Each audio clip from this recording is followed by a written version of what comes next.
Gold prices have traded in a tight range following the Federal Reserve's announcement last week of keeping interest rates low until 2022.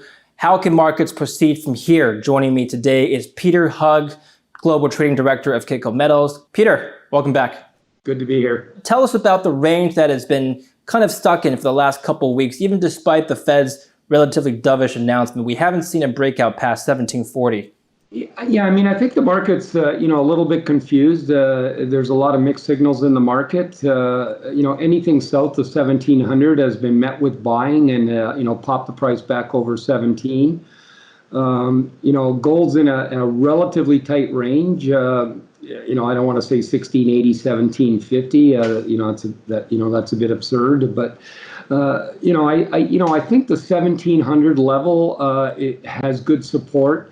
And I think what traders are looking for from a technical perspective is a break over 1750. We've hit that number on the cash market a couple of times and it's backed away. So, we're sort of in that tight range between sort of 1700 and 1750. What the Fed has done, especially given the fact that they've indicated that they're going to keep their policies unchanged until 2022. Indicates to me that there's a definitive floor to protect investors. Worst case scenario, maybe the 1650, 1675 level. But I think it's just a matter of time before gold breaks to the upside. Unfortunately, we're coming into the summer, and that's not usually a big demand season until generally about mid-August. Right. So there's some seasonal factors against the move happening sooner. But again, I think investors at these levels won't be disappointed when they look at their entry point if they're not in the market yet. When they look at the price somewhere near mid-fall, late fall. You must remember the summer rally we had last year in gold prices. Are the same forces still in play today? I mean, obviously the fundamentals have shifted, but are you seeing similarities at all? Well, obviously last summer we didn't have the COVID issue, and I think it's the psychology. It's really a belief system right now. And if you believe that the COVID crisis is behind us, and and that the economy is starting to generate legs, then I think you need to be bullish the market, because I think the Fed, given what they said last week, that they were going to hold rates, until 2022, is going to be very positive for the metals. If you are of the belief that the stock market is fully valued, and there might be a second wave that causes a drop in the stock market, believe it or not, I don't think that would be bullish for the metals. I think the initial reaction for the metals will be lower. As people begin to panic and start to raise cash. So it's really depending on how you come down on those two systems. Assuming everything is just sort of normal, and even if we don't get growth at 2% next year, or even at the end of this year, the fact that the central banks have basically indicated that they are going to be extremely flush with liquidity for the next year and a half. It's difficult to be bearish of the gold market. It's just a matter of when it's going to break out, not if. But again, it's a matter of patience. The Fed has indicated their willingness to keep rates low, but they haven't actually announced another purchasing program of bond buying right after a couple weeks ago when the second wave of the coronavirus was reported to have hit the U.S. Were you surprised at this? I mean, when the first wave hit, trillions of dollars were announced to be printed. Yeah, I mean, they put a lot of money into this economy. I mean, there's $3 trillion floating around in this economy right now when you add the Fed and, the fiscal stimulus from the government. So, it takes some time to feed into the economy. I mean, if you look at retail sales this morning, they were expecting them to be up about 7%. They were up 17%. So it looks to me like, individuals that got these stimulus checks, didn't sit on them and, put them away in their savings accounts. They spent them. So, I think based on that, I think the Fed and the government, quite frankly, because there has been talk that they're going to come up with another program, might just sit back and, give it 30 days. Now, where we're going to sort of where the rubber meets the road is going to be in July. August, when this stimulus money from the fiscal side is going to end. Now the question is, will Congress extend that, or are they going to stop it? And that could be a sort of a turning point in the market. And I think if the Congress moves ahead and extends it through the end of September to make sure the schools are opened, then I think you'll see the metals and the stock market continue on an upward trajectory. If Congress stops it and the economy slows down abruptly, because now people that are not going to get their jobs back, and the unemployment rate is not going to come back down from 16% to 3%. I think it'll be lucky to come back down to 10. Okay.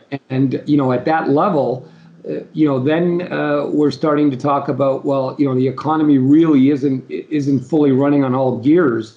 Now the stock market runs into pressure, and in that context, I think the immediate reaction on the metals will be first a down move, and then again, I believe the Fed and the government will come in, rescue the package, and then metals will take off again. So, yeah.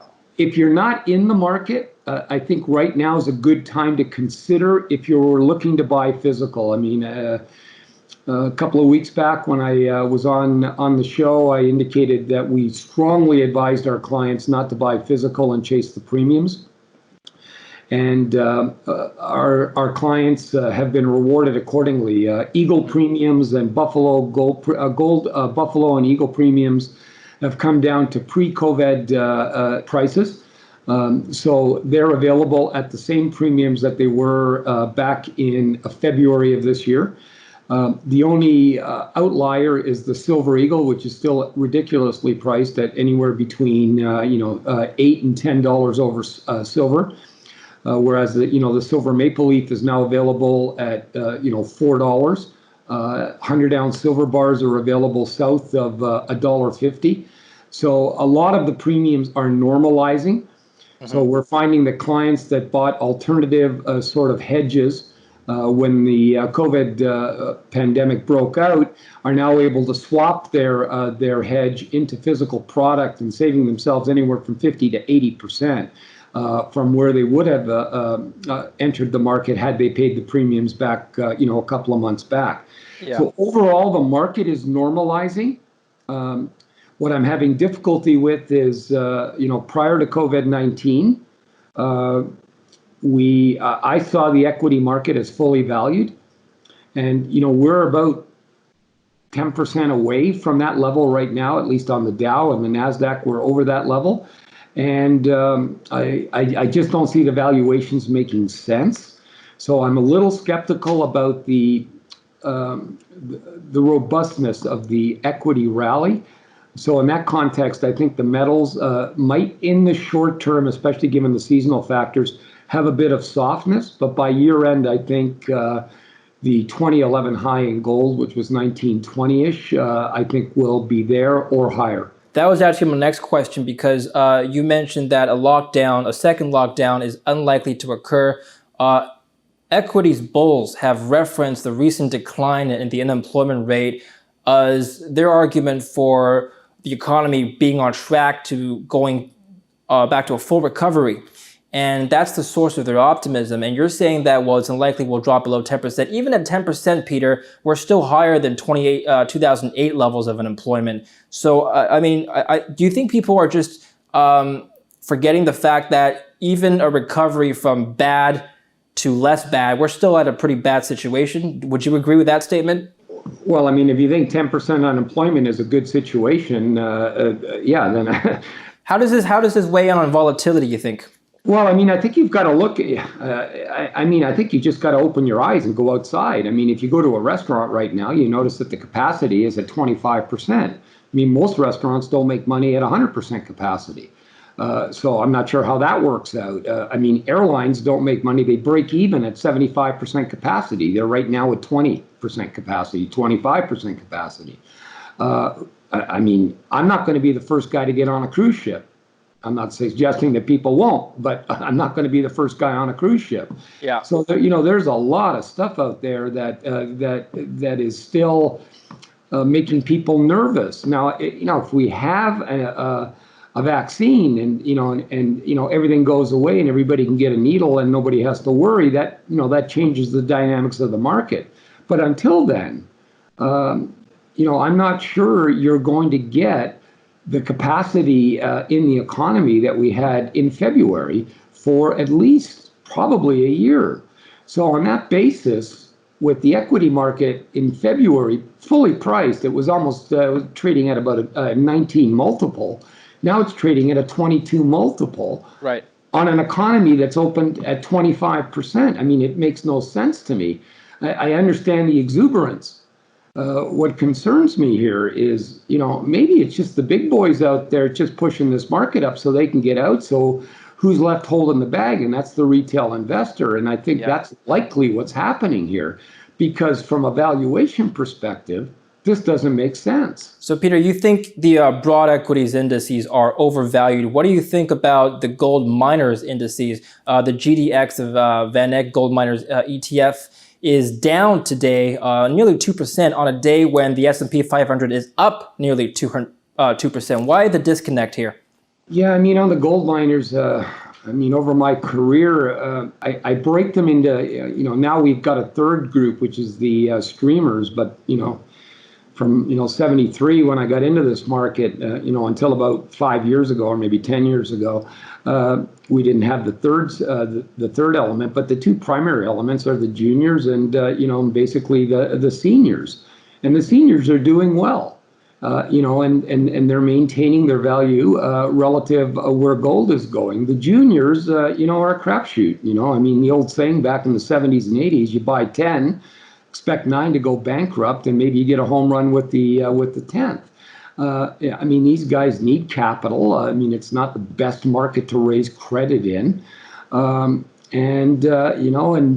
think there is still this lingering suspicion by investors on the juniors that the management teams of these juniors have just been sort of raking high salaries in, and whenever they ran out of cash, they just diluted the shares. So, unless you're a producing mine that